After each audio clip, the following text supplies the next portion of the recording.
Saudara-saudara, walaupun kau masih muda. Dewi, terima kasih kesaksianmu. Anak buahmu, anak bimbinganmu lebih tua setahun berarti ya daripada kamu. Nah, enggak apa-apa.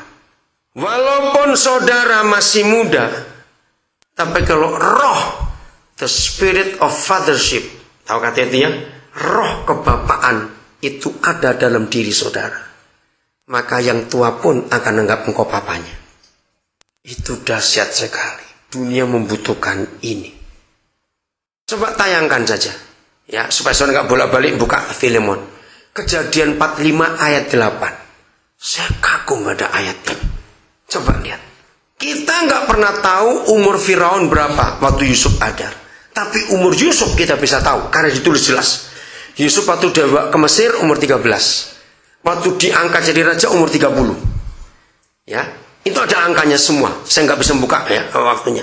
Waktu 7 tahun pertama jadi raja, berarti dia sudah berapa tahun umurnya? 37. Waktu pasal 45 ditulis, itu 2 tahun ada kelaparan. Jadi Yusuf umur 39 tahun. Nah, Firaun sudah jadi raja sebelum Yusuf ada. Tapi ada ayat begini. Jadi bukanlah kamu yang menyuruh aku ke sini.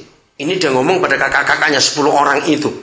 Untuk kedua kali bertemu, tapi untuk pertama kali dia ngaku aku adikmu. Kaget kakak-kakaknya. Tetapi Tuhan. Nah, padahal kan jelas kakak-kakaknya yang jual dia ke Mesir. Tapi Yusuf bisa berkata, bukan. Tapi Tuhan, dialah yang telah menempatkan aku sebagai apa? Baca baik-baik. Bapaknya siapa? Nah, kan aneh. Masa yang lebih muda jadi bapak yang lebih tua? Raja lagi. Dan ayat ini dahsyat. Saya nggak bisa nguraikan. Tapi inilah satu-satunya orang di seluruh Alkitab yang diurapi mewakili Tritunggal Kudus. Jadi Bapa, jadi Tuhan, jadi penguasa. Bapa, Putra, Roh Kudus. Hanya Yusuf, saudara. Itu orang hebat sekali. Mereka itu miliki urapan ini untuk generasi bengkok ini. Katakan amin. Ketika gereja mau tampil sebagai papa untuk anak-anak muda, dunia sembuh, saudara. Kok nggak ada yang amin? Berarti pelit gitu aja sudah. Saya ulangi lagi. Ketika gereja mau tampil sebagai papa untuk generasi yang bengkok ini, dunia akan pulih. Apa sih figur bapak? Gampang, satu aja. Secure. Tahu kata secure? Aman. Rasa aman. Dari semua yang saya katakan dari awal tadi, maka saudara belajar. Kalau saudara selalu dirindukan orang, kehadiranmu, berarti ada roh Bapa dalam diri saudara. Karena tiap kali saudara hadir, orang itu merasa aman di situ. Inilah roh Bapa di surga harus turun ke bumi. Bayangkan, siapa Yusuf? Kok jadi bapaknya Firaun? Nggak guyon ini. Tapi Alkitab berkata begitu. Kembali ke Filemon. Jadi, Paulus menemukan anak selagi dalam penjara. Anakku. Alkitab tidak menulis Paulus itu menikah atau tidak. Tapi dalam semua gaya tulisannya, ternyata dia memang tidak menikah. Bagaimana orang tidak menikah bisa punya anak? Nah, karena dia punya roh Bapa yang kuat dalam dirinya. The spirit of fathership. Itu kuat sekali. Mengenai anakku yang kudapat selagi aku dalam penjara. Kata ini luar biasa, saudara. Mengajukan, 11. Dahulu, memang dia tidak berguna bagimu. Tetapi sekarang, sangat berguna. Baik bagimu maupun bagiku. Dulu gak berguna. Nah, dari ini kita bisa meraba. Pasti ada perbuatan jahat yang dilakukan Onesimus. Betul nggak? Sehingga dipenjarakan. Dulu nggak berguna bagimu. 12. Dia, ku suruh kembali kepadamu. Ayo baca sama-sama kalimat terakhir. Kepada siapapun juga saudara bertemu. Baunya seperti apa? Rusaknya seperti apa? Jahatnya seperti apa? Kita harus berkata ini. 1, 2, 3. Yaitu buah hatiku. Saudara tahu kata buah hati? Tahu nggak artinya itu? Apa kata lain buah hati? Kesayangan. Dunia memerlukan kasih itu. Ada nggak di sini ya sayang? Ada satu anak dari Mas Sohi namanya Michael. Harusnya dia datang hari ini. Ada kisah nyata.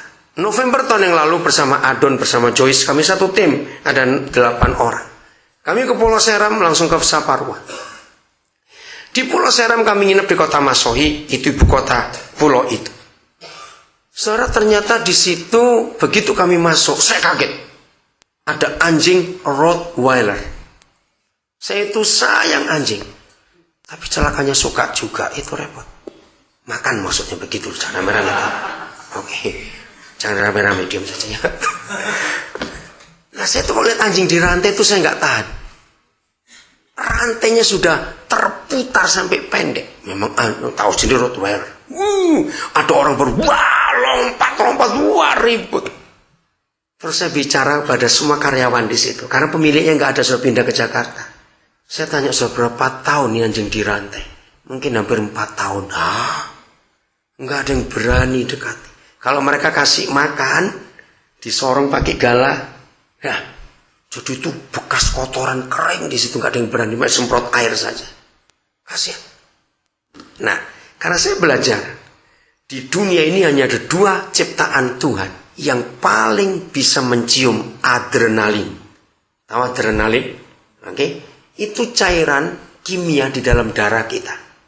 Orang yang tegang, orang yang marah, orang yang senang, itu pasti keluar adrenalin. Nah, yang bisa mencium itu cuma 2 binatang, angsa dan anjing. Mereka paling sensitif penciumannya dengan adrenalin. Maka itu kenapa di Amerika, di banyak negara lain, pabrik-pabrik pangkalan militer nggak dijaga orang juga, angsa dilepas. Karena begitu ada orang jahat, angsa itu bunyi, anjing itu gonggong. Kenapa? Seprofesionalnya seorang maling, percayalah, tiap kali mau maling pasti tegang. Loh, betul tidak? Lihat kiri kanan, ada orang. Oh, jamnya itu, saya baru lihat itu. Oke, sana juga sama. Saudara, nah ketika maling itu tegang, adrenalinnya keluar. Angsa dan anjing yang bisa cium, maka itu mereka ribut. Maka itu saya ajari mulai hari ini. Kalau engkau dikejar anjing, jangan lari. Makin lari, makin dikejar. Karena buat anjing engkau penjahat. Karena adrenalinmu, ketakutan itu tadi. Jadi saya ajarin dulu pegawai-pegawai itu, belajar ya, tenangkan dulu, tenangkan. Karena kalian takut, nah buat anjing itu takut ataupun tidak, itu nggak ngerti, pokoknya orang jahat.